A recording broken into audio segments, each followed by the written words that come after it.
The Winchesters, episode 2, was interesting. I did not like it as much as the premiere, but I think that has more to do with the handling of how they were talking about their parents than the entirety of the episode.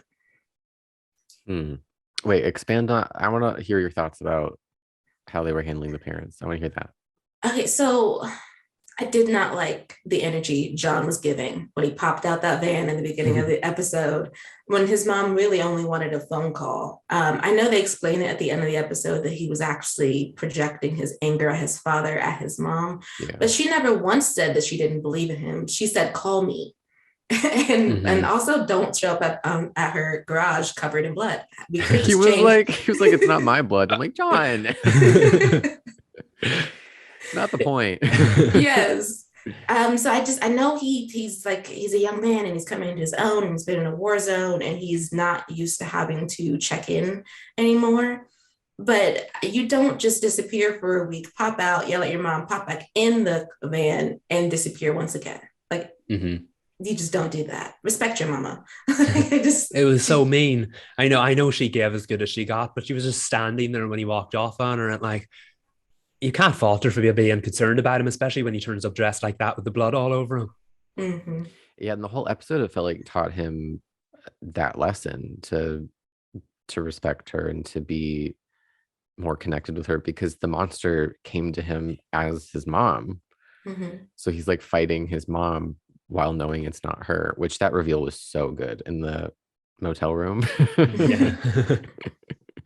when he goes to hit her with the bar.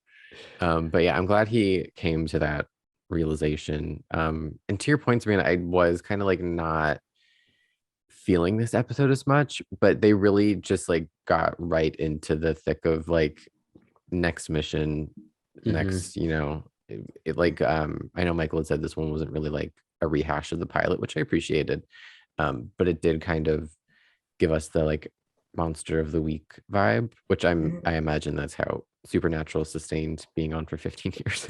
Yeah, it was very much. That reminded me very much of a Supernatural episode. And the funny thing is, that's the thing with Monster of the Week episodes. You're going to like some, you're going to like or not like others. And I really like the fact that this one, even though it was an odd one for episode 2, because it very much did feel like it just, as Reed said, got right into the thick of things. That zombie scene at the start was very, very intense.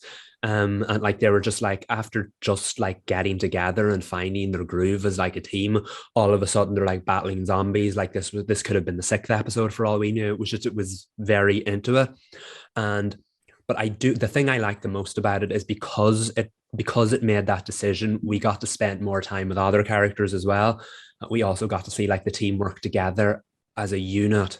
And I know that made Mary act out very early on. You could see that she was going in that direction. You're like, Mary, come on now, listen to your team. But I get that she was trying to follow in her father's footsteps, and that made her a little bit blind as to what was going on around her. But then you had characters like Carlos who helped her course correct. I just think this was a better episode for the supporting characters, Mhm. even if it was centered on very much on John and Mary and their parental issues. I think that allowed the supporting characters in Lata and Carlos to shine, and Ada as well. For sure. I think with Mary and her father, I think I'm more interested in that relationship because she knows him. Though I know last review, I was like, John needs to struggle about his dad more. And that's exactly what happened, except his mama took the brunt of that. But with Mary and Samuel, I did like that she immediately knows that her father wants her to find something. She's wrong about him wanting to be a part of his own mission. She just desperately wants to make sure that he's okay. But going to the commune was kind of fun, especially with how they introduced it with Carlos singing The Age of Aquarius, with Lotta providing off-key vocals and just not on the same line as him, which was great, which is why I love when he's like, this is a solo, and he goes on to finish it. Um, but I do think I agree, Michael, that this was an episode that was very much like this. The supporting characters shined, and I like that Lotta. she's the one who's like most afraid to fight. But when she knows she's on the right path, she's not going to let anybody deter her, and not even Mary, because she was listening to Mary talk about how it wasn't the mimic, and she still was over there collecting flowers because she knew she knows more about like identifying these creatures. So she wasn't going to let Mary bulldoze over her. She was going to find the answer. Yeah, it's like book smart versus street smart. Mm-hmm. I also really loved in this episode all of the looks and connections between John and Mary.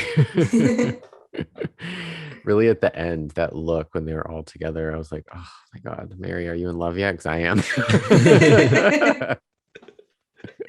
And I have to give that up for Queen Danielle Ackles, because Sabrina told us, Danielle was saying, I think it was the Comic-Con interviews, that she's the one like behind the scenes that's like, we need to remember this is a love story. And I very much got love story vibes in this episode, which I appreciated because it was so cute. I like that Danielle. Daniela, do I pronounce it Daniela or Daniela? Her last name. Danielle. That she's keeping everybody on track. Like, yes, all the fighting, all the stabbing, all the blood and gore and weird substances, but also love story. We need looks. We need like car rides in which he tries to be smooth and Mary's like, no. We need material for the fan cams. Yes, exactly. The looks they give each other are so sweet. They're very cute. And I liked how at the end of the episode, I didn't recognize that was Mary's car the first time I watched it. So like when he was like, I'm gonna fix it for my friend, and his mom fixed it for him, and then it's her car. I was like, oh, she's the friend. That's lovely. That's nice. Yeah, that scene when she shows up outside the garage and it's just John and Mary and Millie, and it was kind of like awkward, but it was like so sweet, her meeting her mother-in-law for the first time. I totally thought like when Mary got in her car, like I forgot like the emotional stakes going on between John and his mom. So I thought his mom was going to be like, go over and say goodbye to her for real. Because she just kind of walked away and drove off, which I was like, okay. John didn't even look back at her. Not going to hold that against him. It was just something I picked up on. But I love that scene. It was so cute. She seemed so like, Mary seemed like so uncharacteristically shy and timid a little bit around Millie, which I was like, oh my God. All of the scenes I think between John and Mary were like real like palate cleansers for the episode, because like the first one in the van took place right after that like intense zombie scene where literally Mary was literally shouting at everybody and said, we have to do things my way. It's my way or the highway, basically. And then literally you cut and she's totally calm, totally relaxed around John. And then when she's angry in the woods, then she realizes that John's in trouble, literally switches on and runs to protect him. And then, like you said, at the end, after everything was done and dusted, she was still kind of timid around John and his mom. And I don't know, I think that's the one wonderful thing about their connection. It really, like, I don't want to say turns her into a different person, but she's not quite as like fiery around him. They have a lovely connection, and I think that's credit to Danielle for making that happen. I think that's what's going to carry their story through, because I have no doubt we'll have a lot of intense episodes, and she'll probably make a few mistakes along the way as far as like finding a groove with her team. All of them will, I'm sure, but I just feel like she has such great connection with John right from the off, and I think that's going to be great to see going forward. There's such a vibe shift when they're alone together, and specifically alone together away apart from the group. That scene with Millie, it was like, I don't know, I saw them as a unit, as like a pair, even though they're just friends at the moment. It just felt so, I don't know how to explain it. It just felt so different. The vibe between them, like it felt like they were aware of the weight this moment can hold, kind of, or maybe that's just me projecting on it, but I don't know. When they got out of the van and it was just John and Mary and his mom there, it was kind of like, I was kind of breathless, because I knew like what this meant specifically for the fans too, of Mary meeting John's mom and everything. The vibe between them just being together separate from their friends was so endearing and cute and sweet, and I can't say it enough. It is really nice because, I mean, it could have been a moment where he introduced all his friends to his mom, but instead it's just Mary. And she's like in her hippie dress, and she's not like in her usual armor of like leather jeans. Like there's probably a dagger hidden in her shoe somewhere. Like she's as carefree as she would be if she was on the commune, but also really nervous. And I too, Reed, was waiting for him to like go. I thought they were gonna leave the garage together. Mhm. Since she was lingering, I was like, are you waiting for a goodbye, or is he supposed to be coming with you? I want him to go with you, but apparently we have a conversation with mom to finish. And I appreciated the conversation with Millie, but I was also like, can he get in the car with Mary too, though? Can we do both? I want another scene.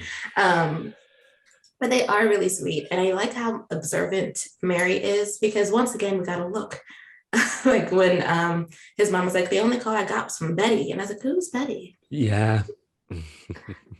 And Lato wanted to know who was Betty as well. Carlos was too busy being upset that Mary was acting like Samuel to care about Betty. But I'm assuming we're going to circle back to Betty in episode 3. It was kind of like a name drop. And you know when there's a name drop, it has to go somewhere. It all means something. Yeah, I was surprised it was nothing in the end of the episode, but I think that obviously that was very much intentional. I do think we're going to go more into John's history, or as it goes on, and we'll find out more about that. But yeah, it was very. I like the way that like the rest of the team are like intrigued by that, but like Mary hasn't shown any interest in it yet. I maybe we'll get into that as it goes on, but yeah. I cannot say enough about how much I loved the 4 of them in this episode. It was really great. And I know you can be iffy on Monsters of the Week or whatever, but I just think that this episode was so good as far as establishing them as a unit. And they're all such wonderful characters and people. How do you feel about, I think it's Latunda, our Monster of the Week? Poison Ivy wannabe. Yes, she fit very much into the narrative of the episode. And then when I watched the screener, I was like, I'm hoping the special effects are better once the episode airs. And the vines were better. But they did go, it is interesting that the show is leaning heavily into like the makeup of creating monsters on their show. It is very reminiscent of late 90s, early 2000s monster creation on television. And I kind of like, even though it feels sort of not a part of this generation of TV, I kind of like it that the monsters don't look like they would look if it was like a different television show. Like obviously they don't have Disney budget or like other network budget. They're working on CW budget, but it works. It works for the show. It really does. And I think that's like a love letter to Supernatural, because when Supernatural started, it wasn't in the CGI heavy era. They did do a lot of practical things back then. And I know, dare I say, it's even a love letter to shows like Buffy, which came before Supernatural, but it very much feels like part of that kind of like umbrella of around the time of when Supernatural started. So it's pretty cool that they're going that route. And I think that not everything needs CGI. When you're on the CW, the CGI can look patchy from time to time. So it's sometimes it's nice to stick with practical. And I think that makes it a nice throwback. So is there anything else from the Winchesters that we want to critique, scream about, or hoping for episode 3? I don't think so. I think we covered it. Awesome. Another good episode in the books. Cannot wait for, so episode 3 is Little Girl Lost. Oh wait, are you lost, little girl? It's something to do with being lost. But it looked from the promo, looked very Mary heavy. So I am interested to see if we're going to be doing a little bit of psychological development with her to get into her emotions. I can't wait. I feel like Mary's such a great character, and I can't wait for them to get into that and explore her further.